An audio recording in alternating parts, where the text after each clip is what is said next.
E aí, galera, bem-vindos ao Críticos de Filmes de... Opa, peraí, só um segundo. Alô? Ring, ring, I can see you. Oh my god. Ghostface, is that you? Okay, really funny. Who is this? The question isn't who am I? The question is, where am I? Right, and how did you find me? So many windows, so many places to watch you from. Okay, creepy. But I have to hang up because I need to make the video, buddy. Don't even think about leaving. We're just getting started. Okay, I'll make you happy for a second. What's this about? They're watching us. Yes, they are. This is my YouTube channel. Welcome. Do you like scary movies? Well, I have a YouTube channel about scary movies, so yes? What's your favorite scary movie? Oh, hell no, I'm not gonna answer that. If I do, then you find a way to kill me based on my answer. I'm not dumb, Ghostface. I love you, but I'm a horror fan, and I know how to deal with you. Answer the question, and I won't drag this out. No, I got things to do. I can't be on the phone with you right now. You hang up on me and I'll cut through your neck until I feel bone. Well, honey, you will be wasting your time. I know all the rules of how to survive a horror film, so I'll probably survive you, my love. You haven't told me your name. I want to know who I'm looking at. My name is Zhao Ni, okay? But look, we can talk later, go to the movies, anything you want, but I'm busy right now. See you later. I'll be seeing you soon. Psst. Look behind you. Nice try, but I'm not falling for that one. Today is a very special day because I'm gonna talk about your movie, Scream. Can we do this now, please? Lights, camera, murder. Thank you. Bye. Olá, meu povo, bem-vindos ao Críticos de Filmes de Terror. Deixa o like, se inscreve, ativa o sininho e prepara o comentário. Como todos sabem, o próximo filme Pânico vai estrear em janeiro, e por isso vamos fazer uma retrospectiva da franquia, rápida e objetiva, onde cada semana passaremos por um filme da saga. Lançado em 1996, Scream, Pânico, é um dos melhores e mais significativos filmes de terror da história do cinema. E por quê? É isso que vamos ver nesse vídeo. Numa noite, sozinho, Kevin Williamson assistiu um documentário sobre o Estripador de Gainesville, um maníaco que matou 5 jovens após invadir suas casas no meio da noite. Pensando em como seria assustador ter um estripador dentro da sua casa na calada da noite, Williamson começou a escrever um roteiro. O filme abre com uma garota que atende o telefone e um maníaco está na linha. Sendo um fã número 1 de filmes de terror, Kevin Williamson, assim como todos os fãs, já estava decepcionado com o gênero, especialmente com o seu subgênero favorito, o slasher, que estava terrivelmente batido, sem graça e repetitivo. E por isso, ele não deu vida a um simples assassino genérico que mata adolescentes genéricos, não senhor. Ele deu vida a um assassino fanático por filmes de terror. Entra uma inovação que mistura slasher, thriller e survival horror que quebrou a banca. Estrelando Drew Barrymore, Neve Campbell, Courtney Cox, David Arquette e dirigido pelo mestre do terror Wes Craven, Pânico nos leva à fictícia cidadezinha de Woodsboro, na Califórnia, onde um louco psicopata doente assistiu a filmes de terror demais e está usando sua paixão pelo gênero como principal característica de seus crimes.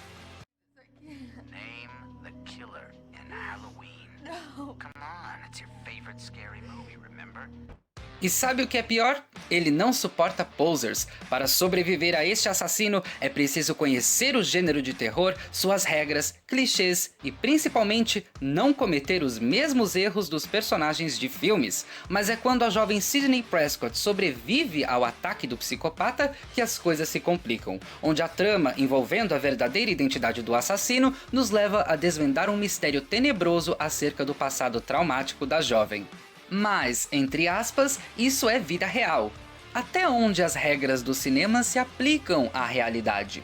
Em filmes slashers, geralmente temos um vilão bem apresentado. Freddy Krueger, Michael Myers, Jason Voorhees, Chucky e a lista continua.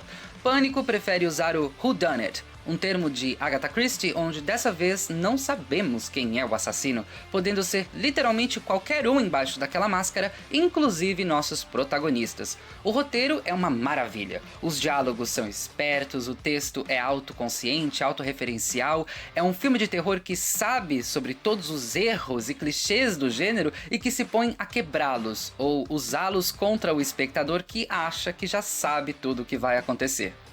Certain rules that one must abide by in order to successfully survive a horror movie. For instance, number 1, you can never have sex.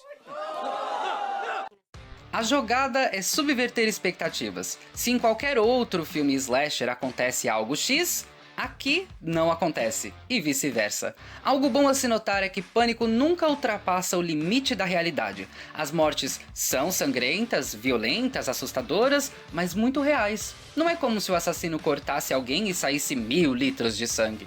Não tem nada exagerado aqui. Inclusive, por causa que as cenas de morte trazem muito realismo, isso foi um verdadeiro problema.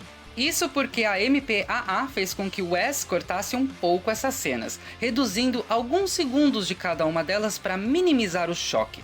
Algo que para os fãs de terror pode parecer relativamente simples, mas que causou um alvoroço, foi a cena em que um personagem tem a garganta cortada.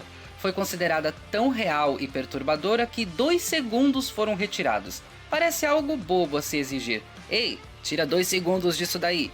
Mas é coisa séria. O filme traz um humor também, mas não é um humor pastelão. É um humor sarcástico, que vem do texto, dos personagens, que são idealizados como pessoas reais e que se comportam como pessoas críveis.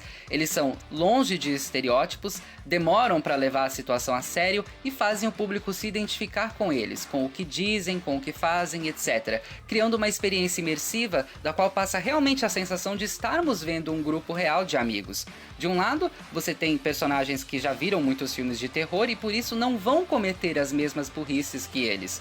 Do outro, uma situação realista onde as coisas não funcionam como nos filmes. Portanto, suas expectativas estão sempre sendo traídas e surpreendidas. Wes Craven se supera na direção aqui, sendo discutivelmente o seu melhor trabalho em questão de condução, desde a maneira como ele cria suspense, tensão, choque e alívio cômico. Um elemento nunca passa em cima do outro, e ele traz uma manha de ritmo e intensidade que só ele sabia fazer.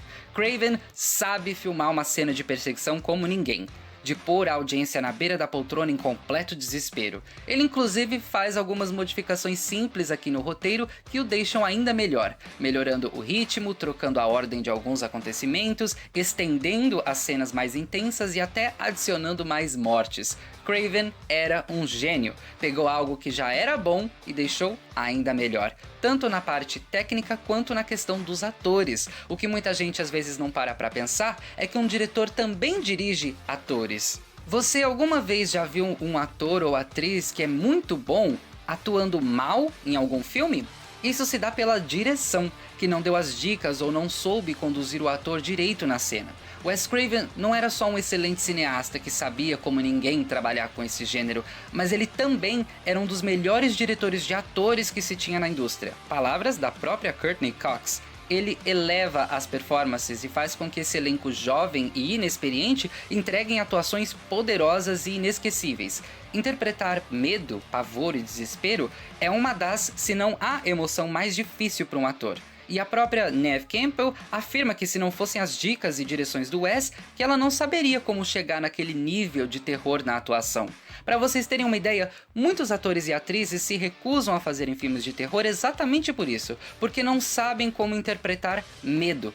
Um caso famoso foi o de Ryan Reynolds, que ficou muito hesitante em aceitar o papel no remake de Horror em Amityville, pois ele não sabia como atuar num filme de terror. Mas, com a direção de Andrew Douglas, tudo deu certo. Reynolds não só aprendeu, como pegou gosto pelo gênero, aparecendo depois em outras 2 produções de terror, Enterrado Vivo e Vida.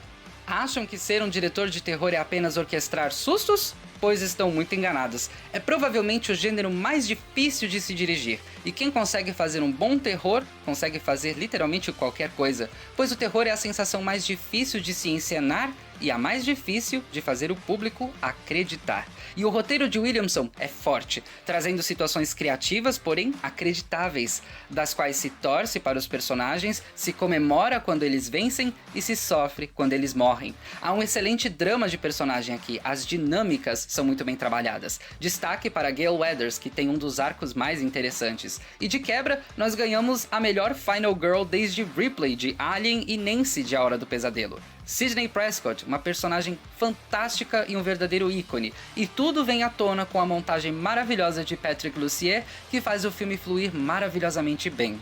O assassino não é nenhum super-humano indestrutível, como é o caso de vários slashers, e essa é uma das grandes sacadas. Sendo realista, o assassino às vezes se atrapalha, tropeça e leva muita porrada.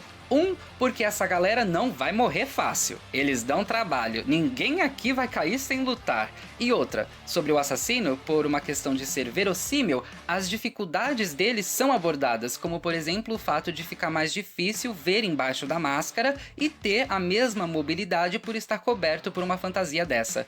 Ghostface, como é chamado, é um vilão brilhante e muito assustador, mas não pelos motivos óbvios. O que há de assustador em Ghostface não é a máscara ou a faca de caça. Bom, talvez um pouco disso. Mas o que é perturbador nesse vilão é a ideia de que alguém é mentalmente desequilibrado o suficiente para comprar uma fantasia dessa para se parecer com um vilão de filmes de terror e sair matando gente. O nível de psicopatia que essa pessoa tem para cometer esses crimes é que é o ponto mais assustador. Além de que ele é rápido, esperto e tem prazer em aterrorizar as vítimas. A pessoa por trás da máscara está de alguma forma também atuando, interpretando um personagem.